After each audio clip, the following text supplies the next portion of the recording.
더마카와 함께 시선 집중의 문을 열겠습니다. 어서 오세요. 네, 안녕하세요. 더마카입니다. 월요일 때문인가요? 제 입이 목소리 힘이 없다는 분들이 많으시네요. 아프신 거 아니냐는 걱정도 많이 올라오고 있습니다. 네, 컨디션이 좀 안 좋습니다. 네, 좀 양해 부탁드리고요. 네, 그래도 촌철님들 생각해서 파이팅 하시고요. 김 캡틴님이 오늘부터는 미니가 아닌 유튜브로 함께 하겠습니다. 늘 최고의 시사방송 애청하고 있습니다. 라고 힘을 주셨고요. 네. 6207님. 미세먼지 때문에 힘들어도 제이비 덕분에 맑아지리라 기대하면서 출근합니다. 청소부입니다, 저는. 그렇죠? 네, 토토로님이 밤중에 지진 발생 안내 문자 받고 잠을 설쳤습니다. 그러니까. 촌철님들 오늘 하루 안전하게 보내세요 해주셨고요. 김영훈님은 전 예능 다 보고 자려고 누웠는데 창문이 흔들리는 소리에 놀랐습니다. 아니, 그 강원도 근처에 사시는 거구나. 그런가 봐요. 예. 그렇잖아. 또 뭐 이 새벽에 뭐 재난 문자고 뭐 그리고 저도 깜짝 놀랐는데. 네. 잠깐 기상청 연결해 좀 상황 좀 알아볼까요? 네. 박순천 기상청 지진 화산 연구 과장 전화로 잠깐 만나보겠습니다. 나와 계시죠, 과장님? 네, 안녕하세요. 예. 보도를 보니까 규모가 3.7이라고 하던데 이 정도면 어느 정도의 규모예요? 가까운 지역에서는 일반적으로 느낄 수 있는 그런 정도의 지진이라고 얘기를 할 수가 있을 것 같습니다. 가까운 지역은 흔들림을 그러니까 충분히 느낄 수 있는 정도. 네네. 여진 가능성은 어떻게 봐야 되는 겁니까? 지금 07시 현재까지 1회의 여진이 발생했는데요. 규모는 1.2의 미소 지진이었습니다.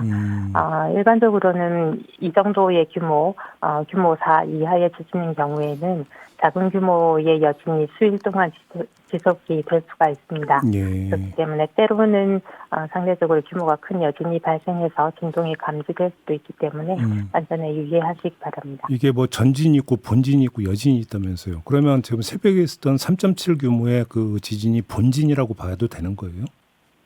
지금 현재까지로는 본진으로 파악을 하고 있습니다. 다만 경우에 따라서는 이것보다 큰 규모의 지진이 발생하는 경우가 생길 수도 있는데 그런 경우에는 그 지진이 본진이 되고요. 이번 지진이 전진이 될 수도 있습니다. 예, 피해 상황은 있습니까? 현재까지 신고된 피해는 없는 것으로 파악이 되고 있고요. 예. 다만 지진 감지 신고가 인천에서 25건을 비롯해서 서울, 경기, 강원에서 총 104건의 신고가 있었던 것으로 파악이 되고 있습니다. 그러게요. 마지막으로 이 질문을 꼭 드려야 될 것 같은데 지금 그 한반도 주변에서 지진이 계속 발생하는데 한반도가 지금 지진으로부터 안전한 지역이 아닌 거죠? 말씀하신 것처럼 지진이 규모가 상대적으로 큰 지진이 여러 번 발생하고 있는 상황이긴 하지만 그렇게 불안해하실 필요는 없을 것 같고요. 다만 그 한반도가 지각 활동에 의해서 지진이 크고 작은 지진이 여러 지역에서 발생하고 있다. 이렇게 보시면 될 것 같습니다. 과장님 새벽부터 한번 고생하셨을 것 같은데 알겠습니다. 잘 들었습니다. 고맙습니다. 네. 과장님. 네, 수고하세요. 네, 박순천 기상청 지진 화산 연구 과장과 잠깐 이야기 나눠봤는데요. 왜 이렇게 요즘 들어서 이렇게 자주 지진이 발생을 해요? 그러니까요. 체감 때문인지 신토방님은 서울에서도 진동이 있었습니다. 불안하네요. 더우면 어떡하죠? 라고 해주셨는데 서울에서도 이렇게 제가 둔한가? 저는 몇 번 이런 거 보면 느낀 적이 없었거든요. 제가 너무 둔한가. 주무셨나요? 이 시간에? 아니요. 해서 좀 깼어요 그때. 그러게요. 저도 깨 있었는데 사실 저도 느끼지 못했었는데 저도 둔한가 하는 생각이 들긴 하는데 이럴 때 저희가 좀 챙겨야 되는 거는 지진 대피 요령이죠. 그렇죠. 학교에서 다 배웠는데 까먹으셨다면 다시 한번 검색하셔서 챙겨두시고요. 네. 그리고 지금 너무 무서워할 건 없다고 하셨으니까 대신 이제 조금 지진이 일어나면 어디가 무너질 수 있으니까 그런 거는 조금 더 챙겨보는 그런 하루가 좀 돼야 될 것 같습니다. 알겠습니다. 뉴스와 분석이 함께하는 제이비타임즈 오늘 주목할 뉴스들 챙겨드리겠습니다. 네. 첫 번째 뉴스 어떤 건가요? 국민의힘 당권주자인 김기현 의원의 장남이 지난 7일 서울 강남의 한 예식장에서 가족 친지만 참석한 가운데 조용히 결혼식을 치렀다고 합니다. 네. 근데 이날 오후에 윤석열 대통령이 김기현 의원에게 전화를 걸어서 아드님 결혼을 축하드린다. 왜 미리 말씀을 주지 않으셨느냐. 이런 취지로 말을 했다고 해요. 여권 핵심 관계자가 이 소식을 전했고 김기현 의원과 가까운 한 인사도 통화 사실을 확인해 줬고 대통령실 관계자도 의례적인 전화 통화였을 뿐이라고 일단 통화 사실은 확인을 해줬다고 하는데 결혼식은 조용하게 치렀는데 결혼식 관련 통화 내용은 아주 시끌하게 전해지고 있는 것 같습니다. 결국 윤심은 김기현 의원에게 있다. 뭐 이런 방증일까요? 그렇게 봐야 되지 않겠어요? 윤석열 대통령과 김기현 의원 통화 사실을 전한 여권 내 복수의 인사들은 바로 그 점을 강조하려 한 것 아니겠나 이런 생각을 하는데 물론 더 근본적으로는 여당 의원 자식의 결혼식까지 챙기는 윤석열 대통령의 살뜰한 마음일 테고요. 그런데 좀 너무 비교되지 않습니까? 비교가 되죠. 누구와 비교가 되느냐? 나경원 부위원장과 비교가 된다. 이 말씀이시죠? 바로 그거죠. 나경원 저출산고령사회위원회 부위원장이 지난 5일 기자간담회에서 저출산 대책으로 헝가리식 비탄감 대책을 꺼냈다가 그 다음날 안상훈 대통령실 사회수석이 직접 나서서 공개 반박을 하지 않았습니까? 그렇죠. 제가 볼 때는 반박을 넘어서 거의 면박을 주는 수준이던데. 오호. 자, 그 후 윤석열 대통령이 나경원 부위원장의 당권 도전에 제동을 거는 메시지를 확실하게 보낸 거 아니냐 이런 해석이 파다하게 퍼졌거든요. 네, 그리고 또 어제 오후에 대통령실 고위 관계자 워딩이 또 전해진 게 있습니다. 1년의 언행은 수십조 원이 들어갈지도 모를 국가적 정책에 대해 정부의 주요 직책을 맡고 있는 공직자로서 더 이상 방치할 수 없는 처사다. 이렇게 지금 얘기를 했거든요. 그러니까요. 나경원 부위원장 그러면 어떻게 해야 될까요? 그래서 이제 어제 페이스북에 입장을 밝힌 게 있더라고요. 대통령실이 공개 반박에 대해서 10분 이해한다. 뭐 어찌되었든 오해를 불러일으킨 점에는 유감스럽게 생각한다. 이런 이야기를 해서 낮은 자세로 임하는 것인가? 이런 생각을 했는데 오늘 아침에 동아일보에 그 나경원 부위원장하고 통화한 내용이 보도가 됐는데 네. 나경원 부위원장이 동아일보 기자와의 통화에서 뭐라고 이야기를 했냐면 당대표가 돼야지 일을 잘하겠더라. 오. 그 문제 그러니까 조금 전에 말씀드렸던 저출산 대책으로 비탄감 카드 있잖아요. 그 문제를 제대로 해결하려면 이런 이야기를 했고요. 장관급 자리와 장관은 다르다. 나는 공직자가 아닌 민간인이다. 이런 말을 했더라고요. 이렇게 놓고 본다면 당권 도전을 강행할 가능성이 상당히 높은 것으로 해석을 할 수밖에 없을 것 같습니다. 그리고 오히려 나경원 부위원장은 차라리 그럼 나를 해촉해 주라. 응? 그래서 비록 여기서 그러니까 해촉이 되더라도 당 대표로서 이 정책을 확실하게 밀어붙이겠다. 집권 여당 대표로서 이런 명분을 내세우려고 하는 거 아닌가라고 하는 추측도 가능해지는 것 같은데요. 결국은 이러면 관심의 초점은 윤석열 대통령이 나경원 부위원장의 부위원장 자리를 해촉하느냐 마느냐. 이렇게 여기에 이제 집중이 된다고 봐야 되겠고 만약에 이런 시나리오로 이후 상황이 전개가 된다면 나경원 부위원장은 친윤 후보가 아니라 비윤 후보의 어떤 선두 주자로 아마 이미지가 굳어질 가능성이 상당히 높다. 이렇게 봐야 되죠. 그렇게 되나요? 그렇게 봐야 되겠죠. 왜냐하면 대통령실과 각을 세운 상태에서 당 대표에 출마하는 것이니까 친윤이라고 볼 수는 도저히 없는 거 아니겠습니까? 근데 이제 그렇게 되면은 조금 그 비윤의 선봉이 된다라는 거를 나경원 전 의원이 좀 부담스러워하지는 않을까요? 근데 바로 그 점인데요. 저도 부담스러워하지 않았겠는데 믿는 구석은 뭐겠습니까? 당심 1위. 그러니까 여론조사 결과 당심 1위를 달리고 있다는 그 숫자.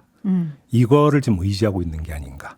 이렇게 해석을 할 수밖에 없을 것 같습니다. 네, 사실 오늘 아침 조간을 보지 않더라도 지난주 금요일 나경원 전 의원이 한 인터뷰에서 한 말을 들어보면 출마하겠다 싶긴 합니다. 잠깐 들어보시죠.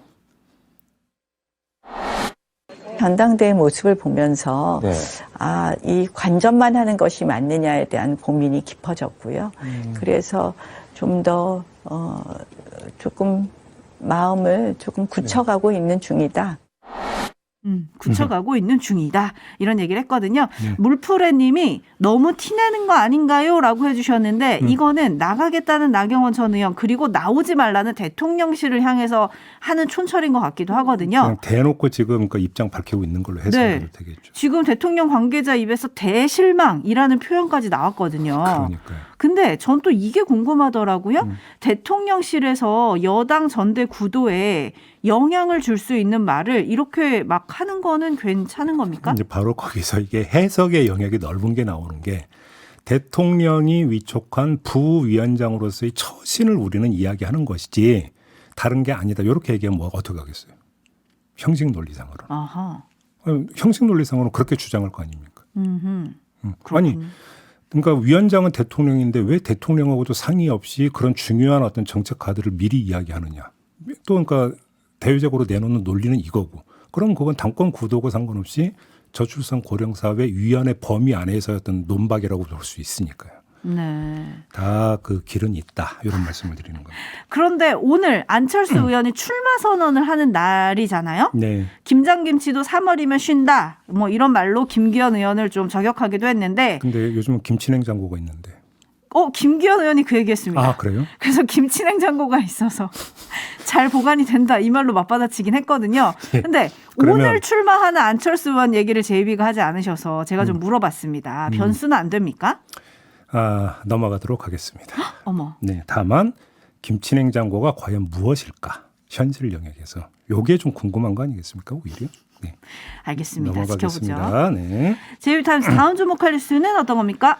김문수 경제사회노동위원회 위원장이 지난달 29일에 대외협력실장에 이윤영 씨를 임명을 했습니다. 이 사람이 어떤 사람이냐면 2009년 당시 실세였던 박영준 지식경제부 차관에게 전달한다라면서 오모 당시 한국정수공업 부회장에게서 3억을 받아 챙긴 사실이 2013년에 적발돼서 구속 기소가 됐고 오호. 징역 2년에 추징금 3억 원의 확정 판결을 받았던 사람이거든요. 정치 경력도 많은데 한나라당 비례대표로 2006년 서울시 의원에 선출된 뒤에 이듬해에 이명박 대통령직 인수위 상임자문위원을 맡았었고요. 2008년엔 한나라당 부대변인을 지낸 사람인데 2012년에 보수단체인 국민통합연대 상임대표를 맡던 중에 당시 경기지사로서 한나라당 대선 후보 경선에 나섰던 김문수 캠프에서 일하다가 막판에 박근혜 후보 캠프로 자리를 옮겼던 사람인데 이 사람을 대외협력실장에 지금 앉힌 겁니다. 대외협력실장이라면 노동계도 만나고 국회 인사도 만나고 그렇죠. 여러분을 만나야 되는 사람이잖아요. 그렇죠. 이런 사람이 이 자리에? 이거 좀 약간 부적절한 거 아닙니까? 뭐 이건 더 말할 필요도 없는 것 같고요. 주목할 점은 따로 있는데 이윤영 씨를 임명하고 사흘 뒤인 지난 1일자로 공채를 거쳐서 최모 씨를 경사노위 대변인으로 임명을 했거든요. 네. 근데 이 사람도 문제가 있는 게 2020년 국가인권위원회 재직 당시에 택시기사 폭행 혐의로 기소가 돼서 벌금 100만 원을 선고를 받았고 네. 인권위원회로부터 정직 1개월의 징계 처분을 받은 전력이 있고요.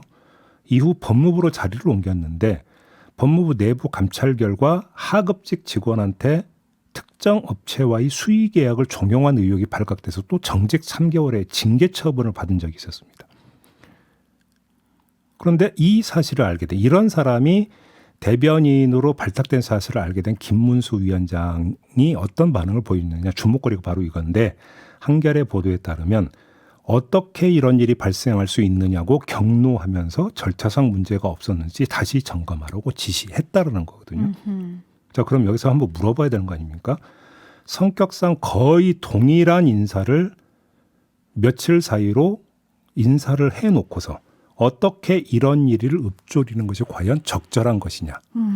그러면 사흘 전에 있었던 인사는 이거는 아무런 문제가 없는 일이라는 이야기이냐. 도대체 김문수 위원장의 잣대가 뭐냐. 이런 얘기를 안 할 수 없는 거 아니겠습니까? 어떻게 이런 일이 이거는 저희가 위원장한테 물어야 될 거 아닐까요? 그러니까요. 참. 5696님이 아니 잠깐만요. 그러니까 전과자를 공직에 임명한 건가요? 정녕 이게 공정과 상식에 맞는 인사인가요? 라고 물어주셨는데 네. 제가 또 묻고 싶은 말입니다. 그죠? 근데 윤석열 대통령이 최근에 노조 부패가 우리 사회의 3대 부패다 뭐 이런 표현까지 써가면서 노동개혁을 아주 힘차게 얘기하고 있지 않습니까? 그렇습니다. 노동개혁을 위한 사회적 대화를 이끌어야 할 경사노위의 주요 자리에 이런 부패비리 전력자들이 있다. 이거가 앞뒤가 맞나요? 뭐 더마카가 이미 딱 확실하게 정리해 주는데 제가 뭐하러 굳이 토를 달겠습니까? 100% 공감하는 지적이십니다. 귀토리님이 정말 인재가 없는 건지 아니면 제 식구 나눠먹기인지라고 해주셨는데 위원장님이 놀라실 게 아니라 정리를 좀 하셔야 되지 않는가라는 생각이 들고요. 그러니까 어떻게 이런 일이라고 했는데 이런 일만 보지 말고 저런 일도 좀 함께 봐라. 이 말씀을 드리는 겁니다. 네, 제이비타임즈 다음 주목할 뉴스는 어떤 건가요? 북한 무인기 관련 새로 밝혀진 사실들이 있지 않습니까? 무인기가 군 레이더에 최초로 포착된 건 지난달 26일 오전 10시 19분. 하지만 이로부터 6분이 지나서야 항적을 인지했다는 사실이 뒤늦게 밝혀졌고요. 네. 더 문제는 무인기 대비 태세인 두루미라고 있는데 이 두루미를 발령한 시점이 무인기 포착 시점으로부터 1시간 30분이 지난 다음이었다는 겁니다. 네. 합참이 이렇게 굼떴다는 이야기가 되는 건데 또 수도 수방사 있지 않습니까? 네. 수도방위사령부는 합참이나 육군 1군단으로부터 무인기 침범 사실을 통보받지 못했다고 그래요. 그래서 자체 탐지 자산을 통해서 10시 50분쯤에야 서울 하늘의 이상 항적을 잡아내서 추가 분석을 거쳐서 이를 무인기로 판단을 했다는 겁니다. 이후 11시 27분경에야 합참에 이를 보고하는 과정에서 합참 등 관련 부대가 이미 무인기 대응 작전에 나섰음을 알게 됐다라는 거죠. 알면 알수록 참 어떻게 이럴 수가 했나. 여기도 어떻게 이런 일이? 이건데요. 아니 그러니까 제일 이해가 안 되는 게 군의 협조체계 아닙니까? 네. 이게 전혀 가동되지 않았다는 얘기인데 이건 윤석열 대통령이 그렇게 강조했던 전력의 문제도 아니고 장비의 문제도 아니지 않습니까? 뭐라고 설명을 하겠어요? 그다음에 수방사는 명칭 그대로 대한민국 수도 서울을 방어하는 부대잖아요. 그 부대가 1시간 30분 동안 깜깜절벽이었다는 건데 그럼 이건 그 시간 동안 수도 서울에서 무슨 일이 발생해도 손 놓고 있을 수 있다라는 얘기로 연결이 되는 거잖아요. 이런 일 어떻게 있을 수가 있어요? 조금 전 전화뉴스의 한 대목을 다시 그러니까 잘 살펴봅시다. 수방사가 합참에 보고하는 시점에 이미 무인기 대응 작전에 나섰다. 요 내용이 있지 않습니까? 그런데 전투 헬기 등을 띄웠잖아요. 근데 만약에 서울 상공에 전투 헬기를 띄웠으면 수방사 모르게 띄울 수 있는 겁니까? 이게 말이 되는 이야기입니까? 저는 제일 이해가 안 되는 게 지금 바로 그건데 그래서 정확히 이 시점이 언제인지를 좀 확인을 해야 될 것 같고 그러면 그것이 수방사 모르게 띄워도 되는 건지 그리고 수방사 제끼고 그러면 이렇게 작전에 바로 들어갈 수 있는 건지 수도 서울의 문제인데 저는 제일 이해가 안 되는 게 이거거든요. 이 부분은 바로 이어서 김도균 전 수방사령관과 인터뷰가 이어지니까 네. 여기서 한번 이 의아함을 좀 해소를 해보도록 하겠습니다. 네, 그리고 또 하나 점검해야 할 것이 북한 무인기가 수방사 방공여단 레이더뿐 아니라 경호처 방공대 고성능 레이더에도 탐지가 됐다. 이런 뉴스가 어제 나왔죠? 그렇습니다. 아니 그러니까 이때 이제 윤석열 대통령은 뭐 하고 있었느냐, 뭐 이제 그 강아지 이야기 이런 얘기 많이 나왔잖아요. 근데 이때 무인기가 완전히 물러갔던 게 아니잖아요. 그러면 이렇게 어떤 일상 일정을 소화하는 게 과연 맞는 거냐도 사실 NSC로 수집했느냐 안 했느냐의 문제를 갖고 드리는 말씀이 아니에요. 네. 아무 일도 없는 것처럼 이렇게 일상 일정을 소화할 수 있는 것이냐 이 문제도 있는 거잖아요. 그러니까 곳곳에서 뭔가가 지금 구멍이라는 이야기밖에 안 되는 거거든요. 도저히 납득이 되지를 않습니다. 네, 반드시 님이 이미 무인기 대응하고 있었다? 이미가 아니라 뒷북이었네요. 라고 해주셨는데요. 과연 어떤 빈틈이 있었던 건지 이거는 잠시 후 김도균 전 수도방위사령부 사령관과 짚어보도록 하죠. 네, 오늘 JB타임즈는 이렇게 마무리를 하도록 하겠습니다. 더마카 수고하셨어요. 고맙습니다.